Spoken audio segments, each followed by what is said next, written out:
Welcome back to today's explainer. I am so pumped to unpack this one with you guys because it touches on a really frustrating reality that, honestly, so many people face every single day. You know that feeling? Have you ever looked around and realized you're just stuck on what feels like an endless paycheck to paycheck treadmill?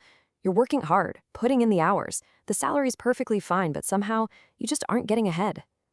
Well, today, we're holding up a mirror to our financial habits to uncover why two people making the exact same amount of money can experience entirely different financial futures.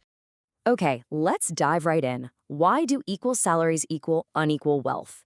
Because this right here is the core mystery we really need to solve. It is the ultimate paradox. You've got person A and person B. They sit at adjacent desks, have the exact same job title, and they deposit the exact same amount into their checking accounts every 2 weeks. Yet, you fast forward 5 or 10 years, and person A is stressed out, drowning in debt, while person B is totally comfortable, secure, and building real wealth. So, how on earth does that happen? Section 1. The equal salary mystery, or as it's better known, mindsets over money. Because here's the thing, earning a bigger paycheck without fixing your underlying mindset, it's literally like pouring premium gas into a car with a blown transmission. The real difference lies entirely in how you think about money. Today, we are going to completely dismantle the illusion that a high salary automatically equals high wealth, because they are definitely not the same thing. Wealth isn't what you earn, it's what you keep and how you grow it. The real separator isn't the dollar amount on your W-2, it's a fundamental, deeply ingrained set of mindset shifts. So let's look at these specific shifts, one by one, to see exactly how wealth builders construct their reality. Section 2. Evaluating your spending. Consumption versus utility. Let's look at our first major mindset shift. I want you to picture this. It's bonus season, or hey, maybe you just got a really nice tax refund. That extra cash hits your bank account and it is immediately burning a hole in your pocket. Notice the total contrast in instincts here. The poor mindset acts purely on consumer instinct. The second the cash arrives, the brain goes, what can I buy with this? It's a straight line to a new watch, a vacation, or upgrading the phone. But the wealth mindset, they ask a fundamentally different question. What can this buy that makes money? It's a tiny tweak in vocabulary, but it creates a massive chasm in life outcomes. Now look, this doesn't mean wealthy people live miserable lives and never enjoy their cash. Not at all.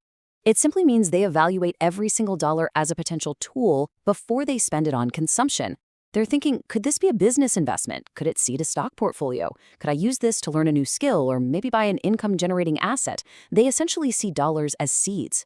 Over the years, this one shift in questioning from how can I spend this to how can I deploy this compounds into a completely different reality. Section 3. Building financial systems and escaping the single paycheck.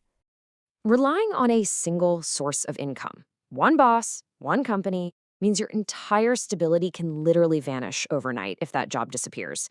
That kind of dependency is incredibly dangerous. A wealth builder treats their primary salary as a starting line, definitely not a ceiling. Their income might actually break down to only 40% from a primary salary. The rest is actively built out into multiple streams. 25% from rental income, 20% from dividends, 15% from a side business.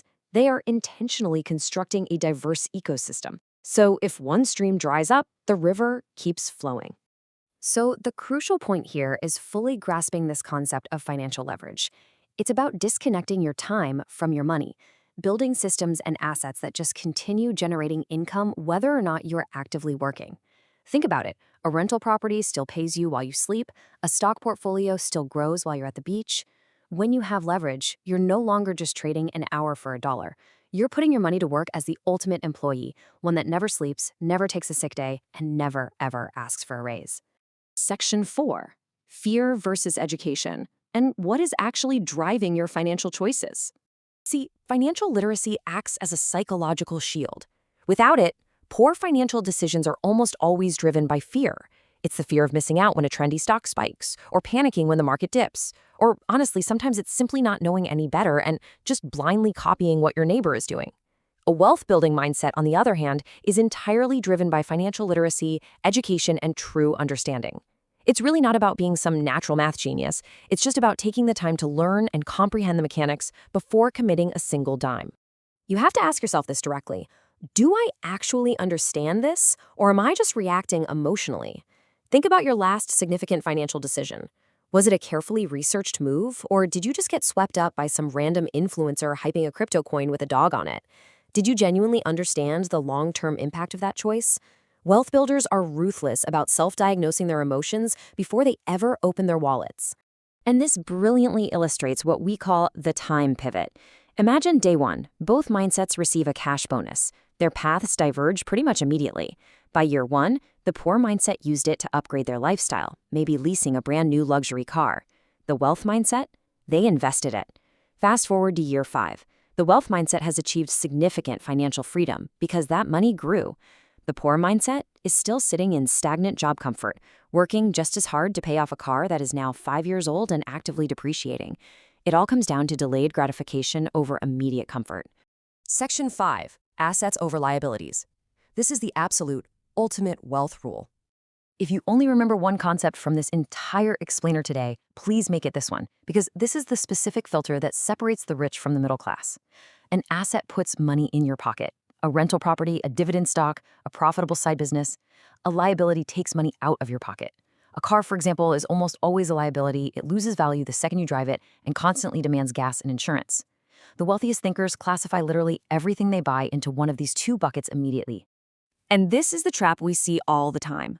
The poor mindset constantly buys liabilities, expensive clothes, huge houses, believing they are buying wealth. They totally confuse looking rich with actually being wealthy. But the wealthy mindset operates with total iron discipline. They acquire assets first. And here is the real secret sauce. They only buy liabilities, they only upgrade their lifestyle when the income generated from their assets can comfortably pay for it. The asset buys the luxury. Your primary salary should be buying assets, not toys.